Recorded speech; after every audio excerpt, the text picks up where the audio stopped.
Hi guys, welcome back to my channel. दोस्तों, ज़ीरोधा में IPO में अप्लाई करना बहुत ही ज़्यादा आसान प्रोसेस है। इनफैक्ट टोटल आप लोग को 1 मिनट भी नहीं लगेगा अगर आप किसी आईपीओ में अप्लाई करना चाहते हैं ज़ीरोधा के काइट ऐप से। और यही हम जानने वाले हैं कि किस तरीके से आप आईपीओज़ में अप्लाई कर सकते हो। अभी करंटली बहुत सारे आईपीओज़ आए हुए हैं, सो वहाँ पे हम एक एग्जांपल्स भी देखेंगे कि किस तरीके से आप आईपीओ में अप्लाई कर सकते हो। दोस्तों, सबसे पहले आपको क्या करना है, आपको अपना ज़ीरोधा काइट का जो ऐप है वो खोलना है।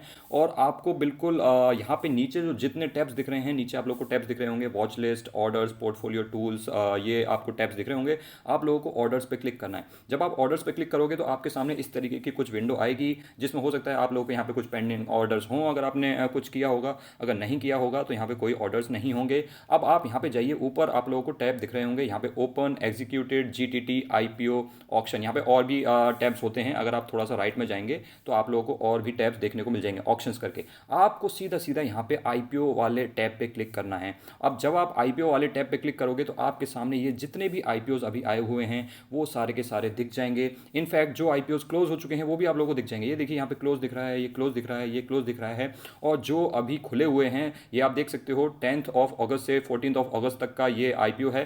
टीवीएस की जो एक चेन सॉल्यूशंस लिमिटेड कंपनी है, supply chain solutions limited company, उसका आईपीओ अभी आया हुआ है और उसमें आप अप्लाई कर सकते हैं। और एक शेल्टर फार्मा लिमिटेड का आईपीओ आया हुआ है, उसमें आप यहाँ से अप्लाई कर सकते हैं। और बस आपको इस अप्लाई बटन पे क्लिक करना है। जैसे ही आप इस अप्लाई बटन पे क्लिक करोगे तो आपके सामने इस तरीके से जितनी भी information TVS supply chain solution limited के आईपीओ की पब्लिक डोमेन में अवेलेबल है, वो सारी की सारी इंफॉर्मेशन आप लोगों को यहाँ पे देखने को मिल जाएगी। जैसे कि मिनिमम क्वांटिटी आप लोगों को कितनी अप्लाई करनी है, आप लोगों को पता होना चाहिए कि आप एक लॉट साइज में ही अप्लाई कर सकते हैं। तो यहाँ पे आप लोगों को 76 मिनिमम क्वांटिटी है इस पर्टिकुलर आईपीओ के लिए। अलग अलग आईपीओ के लिए यहाँ पे जो क्वांटिटी है, मिनिमम क्वांटिटी, वो अलग अलग होती है। यहाँ पे इस आईपीओ का जो प्राइस रेंज है वो कितना है, 187 से 197। हर आईपीओ का एक प्राइस रेंज होता है, इसी रेंज के अंदर अंदर आपको इसकी अलॉटमेंट मिलती है। और इसका जो ओपन और क्लोज डेट है वो भी यहाँ पे बताई जाती है। 10 अगस्त से स्टार्ट होगा और 14 अगस्त को ये एंड होगा। यहाँ पे लिखा रहा है कि आप इन्वेस्टर टाइप क्या है, इश्यू साइज क्या है, अगर आपको कोई स्पेसिफिक डिस्काउंट मिलता है तो वो भी यहाँ पे लिखा हुआ आता है। अभी यहाँ पे नॉट एप्लीकेबल है।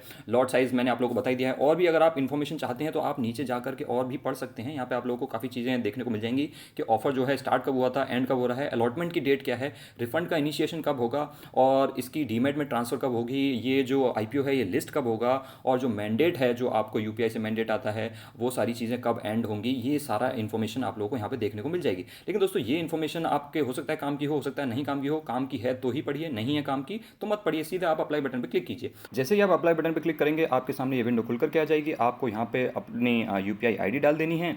और उसके बाद वहाँ पे दोस्तों, जैसे कि मैंने आप लोगों को बताया था कि लॉट साइज दिया होता है, मिनिमम क्वांटिटी आप लोगों को 76 अप्लाई करनी है। ये इस आईपीओ की डिटेल थी। किसी और आईपीओ में यहाँ पे कुछ और क्वांटिटी होगी, वो आपको यहाँ पे डालनी होगी। अगर आप ज़्यादा क्वांटिटीज़ के लिए अप्लाई करना चाहते हैं तो 76 इंटू 2 इंटू 3 इसी रेशो में आप यहाँ पे डाल सकते हैं। 76 के मल्टीपल्स में ही यहाँ पे आप डाल सकते हैं। उसके अलावा दोस्तों, यहाँ पे एक कट ऑफ प्राइस होता है, उसको आप लोगों को क्लिक करना नहीं भूलना है अगर आपको अलॉटमेंट चाहिए। क्योंकि अगर आप कट ऑफ प्राइस यहाँ पे सेलेक्ट नहीं करेंगे तो ये आप लोगों से प्राइस पूछेगा कि भाई ये जो प्राइस बैंड है, जिस प्राइस बैंड में आ रहा है, आप किस प्राइस बैंड में अप्लाई करना चाहते हो, आप किस प्राइस पे यहाँ पे अप्लाई करना चाहते हो। अगर आप मान लेते हैं कि कोई नीचे का प्राइस डाल दोगे दोस्तों, तो हो सकता है आप लोगों को अलॉटमेंट ना मिले। क्योंकि कुछ लोग होंगे जो आप लोगों से ऊपर की प्राइस डालेंगे और वो क्योंकि ज़्यादा प्राइस में खरीदने के लिए तैयार हैं, तो उनको अलॉटमेंट मिल जाएगी और आप लोगों को अलॉटमेंट नहीं मिलेगी। इसीलिए इस कट ऑफ प्राइस को सेलेक्ट करना बहुत ज़्यादा इंपॉर्टेंट है अगर आप चाहते हैं कि आप लोगों को अलॉटमेंट मिले। इसका मैं आप लोगों को और यहाँ पे डिटेल दे देता हूँ, जो कि ज़ीरोधा के ब्लॉग में भी लिखी हुई है। आप यहाँ पे देख सकते हो कि क्या मतलब है कट ऑफ प्राइस का।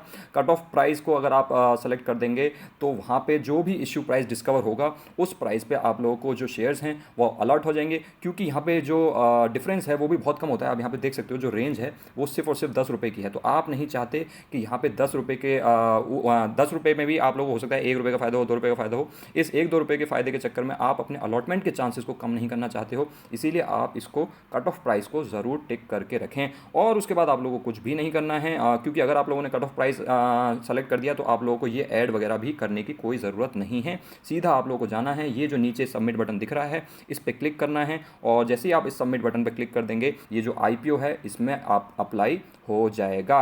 उसके बाद दोस्तों आप लोगों को शाम तक, कभी भी हो सकता है शाम तक आप लोगों को एक नोटिफिकेशन आएगा UPI मैंडेट के लिए। ये तुरंत आए कोई ज़रूरी नहीं है, हो सकता है तुरंत आ जाए, हो सकता है 1 घंटे बाद आए, हो सकता है 2 घंटे बाद आए। शाम तक आप लोगों के पास एक नोटिफिकेशन आएगा UPI मैंडेट के लिए और उस UPI मैंडेट में आप लोगों को क्या करना है, उस नोटिफिकेशन पे क्लिक करना है और आपको उसको ऑथराइज करना है अपना UPI का पिन डाल करके। जब आप उसको ऑथराइज कर दोगे अपना UPI का पिन डाल करके, यानी कि आप अलाउ कर रहे हो कि आपके पैसे आपके बैंक अकाउंट से कट जाएं अगर आपको IPO का अलॉटमेंट होता है तो ये स्टेप भी बहुत इंपॉर्टेंट है कि यहाँ पे सबमिट बटन दबाने के बाद आपका काम खत्म नहीं होता है। आप लोगों को ध्यान रखना है पूरे दिन कि कब आपके पास वो नोटिफिकेशन आता है UPI मैंडेट के लिए और उस पर क्लिक करके बस आपको अपना पिन डाल करके उसको ऑथराइज करना है, फिर आपका काम खत्म हो जाता है। आपने सक्सेसफुली IPO में अप्लाई कर दिया है। अब आपको अलॉटमेंट मिले ना मिले आपका काम खत्म हो चुका है। अगर आपको अलॉटमेंट मिलेगी तो आप लोगों को शेयर्स ऑटोमेटिकली आपके डीमैट अकाउंट में मिल जाएंगे और आपको ज़ीरोधा में दिखने लग जाएंगे। अगर आपको अलॉटमेंट नहीं मिलेगी तो आप लोगों को ऑटोमेटिकली रिफंड मिल जाएगा। आप लोगों को कहीं जाने की ज़रूरत नहीं है रिफंड लेने के लिए या कहीं अप्लाई करने की ज़रूरत नहीं है,